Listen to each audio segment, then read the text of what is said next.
Everyone talks about mindfulness, being calm, centered, and present. But what if the greatest example of that didn't come from a monk or a guru, but from a king, a warrior poet who faced chaos daily and still found peace in the middle of it? His name was David, and 3,000 years later, his secret is still one of the most powerful tools for transformation you can find. In this video, we'll uncover what he already knew. Long before mindfulness became a modern trend, or even a Buddhist practice, the Psalms were already teaching presence with God. Mindfulness is often defined as full attention to the present moment, without judgment. But here's what most people miss. This isn't a new discovery. Thousands of years ago, the spiritual traditions already understood this. The ancients knew that being fully present was essential for spiritual and emotional life. And David, he didn't just understand it, he lived it naturally through his relationship with God. So what made David different from other warriors of his time? What allowed him to stay grounded while facing constant danger and conflict? The answer lies in three fundamental principles that are still relevant today. First, there's full attention, being truly aware of the moment. Second, divine presence, recognizing God in everything. And third, self-transcendence, the ability to transform pain into wisdom. These weren't academic concepts for David. They were survival tools. Let's start with one of the most beloved passages ever written. You've probably heard Psalm 23 before, maybe even memorized it. But have you ever really listened to what David is saying? "The Lord is my shepherd, I lack nothing. He makes me lie down in green pastures. He leads me beside quiet waters." Notice something? There's no anxiety here, no future-focused worry. He isn't thinking about tomorrow. He's right there, with God in the quiet of that moment. But David was also a realist. He experienced darkness. He knew suffering intimately. And this is where it gets even more interesting. When David was in pain, he didn't pretend it away. In Psalm 42, during one of his darkest moments, he asked himself something profound. "Why, my soul, are you downcast? Why so disturbed within me?" Do you see what he's doing here? He's not fighting his emotions. He's observing them. He's asking questions without judgment, exactly like a mindfulness practitioner would in meditation. He acknowledges the sadness, feels it completely, and then pivots. Put your hope in God. This ability to feel everything while staying connected to something larger, that's mastery. And in Psalm 139, David goes even deeper. "You have searched me, Lord, and you know me. I praise you because I am fearfully and wonderfully made." This isn't just poetry. This is radical self-awareness. David is examining his own existence, his fears, his worth.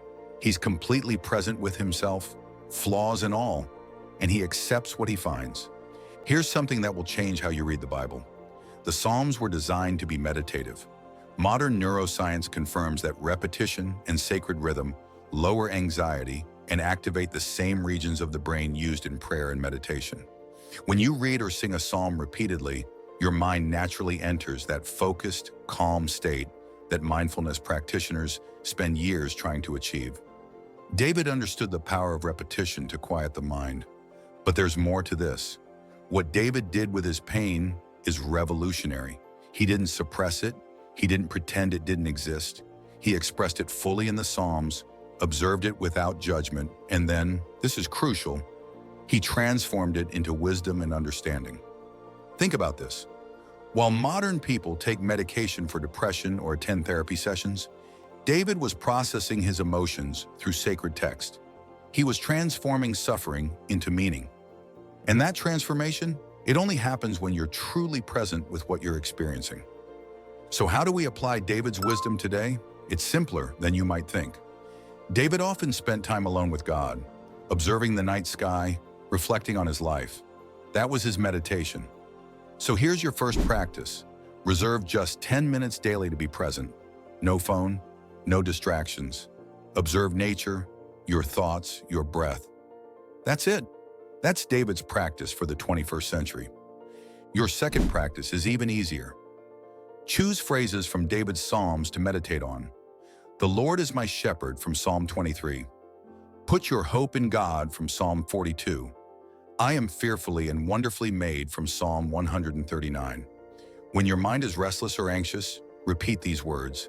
Use them as anchors to bring you back to the present moment. And here's the third practice, the one that might feel the most difficult. Don't run from difficult emotions. Like David did, express them. Feel them completely. Sit with them. Ask yourself, what is this teaching me? How can I grow from this experience? That willingness to face what we feel, that's where the real transformation happens. Now you might be wondering, why David? Why not one of the other biblical figures? Because David was a warrior. He faced lions, giants, relentless enemies. By any logical measure, he should have been traumatized, broken. But he wasn't. What protected him? It wasn't his military skill or his strategy. It was his presence, his awareness, his connection with something greater than his fears. When you read the Psalms, you don't encounter a man destroyed by his past. You encounter a man who mastered the battlefield of the mind. Most people remember David for his victories in battle, but his greatest victory was internal, transforming suffering into wisdom, chaos into peace. And that's only possible through true mindfulness. If this message brought you peace, share it with someone who's been searching for theirs.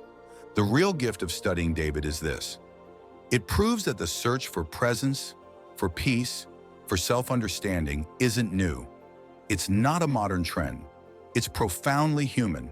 It's always been part of the human journey. If you're just beginning a mindfulness practice, or if you've been meditating for years, remember this.